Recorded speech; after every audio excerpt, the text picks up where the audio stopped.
এই তখন কি কইবার চাইলা কও না কে? কি করবার ছিলাম? আমার তো থ্রি পিস নষ্ট হয়ে গেছে বুঝছো। একটা থ্রি পিস কেনা লাগবে। বাড়ির জামু, বাড়ির যাওয়ার আগে যদি একটা থ্রি পিস না কিনে নিয়ে যাই কেমন হয় না কও? তোর প্রতিদিনই থ্রি পিস লাগে। এত থ্রি পিস তুই কি করস, খাস নাকি? সব সময় খালি থ্রি পিস থ্রি পিস। এত থ্রি পিস কি করিস? এইগুলা পেশাল ছাড়া ওর কাছে কোনো পেশাল নাই। সব সময় থ্রি পিসের দরবার কানের কাছে ঘেউ ঘেউ করিস। শোনো, এমন করো কিসের নিগে? আমি তো তোমার কাছে হাজার হাজার টাকা দামের জিনিস চাই নাই, লাখ লাখ টাকার জিনিস চাই নাই। সামান্য তো কয় টাকার জিনিসই চাইছি। আমি তো দামি থ্রি পিসও চাই নাই। একটা কম দামে একটা থ্রি পিস কিনে দিলেই চলবো। আমি বলছি না তুই বাড়ির যেতেছস, বাড়ি থেকে কিনে নেগা। আমার কাছে কোনো টাকা পয়সা না, আমি থ্রি পিস কিনা দিতে পারবো না। আমরা মেয়েরা নিজেদের কষ্ট প্রকাশ করতে পারি না, ইচ্ছা অনিচ্ছাও প্রকাশ করতে পারি না। আমরা কি মানুষ না? মানুষই তো, মানুষ নাকি? কেমন করে কথা কাউকে? থ্রি পিস কিনা দিছি কয়দিন হয়েছে? কয়দিন হয়েছে? অনেক এক আগেই মাস, তো কিনে এক দিছে। মাসও তো হয় নাই।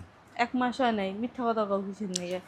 ও ভালো থ্রি পিস তো আর বাড়িতে গাইতে যায় না, যে বাড়িতে পরে পরে থাকার জন্য ভালো থ্রি পিস ওটাই হিনে হুনে যাইতে গেল। আর বাড়িতে পরে থাকার নাকি তো থ্রি পিস লাগবো। কম দামের একটা থ্রি পিস কিনে দিলেই চলবো। আমি তো আর দামি তা চাই নেই। আমি কিনা দিতে পারবো না, তোর যা আছে তুই তাই গাইতে জাগা। এত থ্রি পিস করবি না। নষ্ট হইলে আবার জানি তাইলে আমার সাথে খেস খেস নষ্ট করবা। হইব কে? তাহলে দামি দামিতে কিনে দিবে। থ্রি পিস পড়লেই সেইভাবে পড়তে হইব, নষ্ট হইব কে? কয় নষ্ট হইব কে? কাজ করলে তো জিনিসপাতি নষ্টই হবো। মানুষেরই গ্যারান্টি নাই, আর জিনিসপাতির গ্যারান্টি থাকবো কিভাবে কও? বাড়ির যা পুরান্তা পরে কাজ করবি। শোনো, শ্বশুর বাড়িতে কি খাই না খাই কিন্তু এরা কিন্তু কেউ খোঁজ খবর নিব না। কিন্তু কিভাবে পড়ি না পড়ি এটাই কিন্তু বাইরের মানুষ দেখে, ঠিক আছে? তো আমি যদি ভালো জামা কাপড় পরে যাই তাহলে সবাই ভাববো যে সে ভালোই আছে। আর আমি তো আহামরি দামি জিনিস চাইতেছি না, আমি অল্প দামের জিনিস চাইতেছি, যেহেতু ছেঁড়াও গেছে বানানো লাগবো এই কারণে। আর তুমি এমন করে কথা কও। আমি বুদ্ধি দিয়ে দিই, শোন।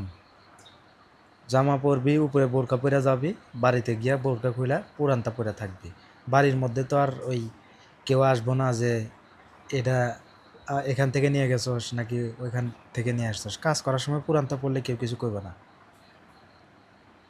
ঠিক আছে, পরে জানি আবার কথা কও না যে তুই যত্ন করে থাকস না, তোর হলো শরীরের যত্ন নেস না, ভালো জামা কাপড় পরস না, এগুলা জানি কও না, ঠিক আছে?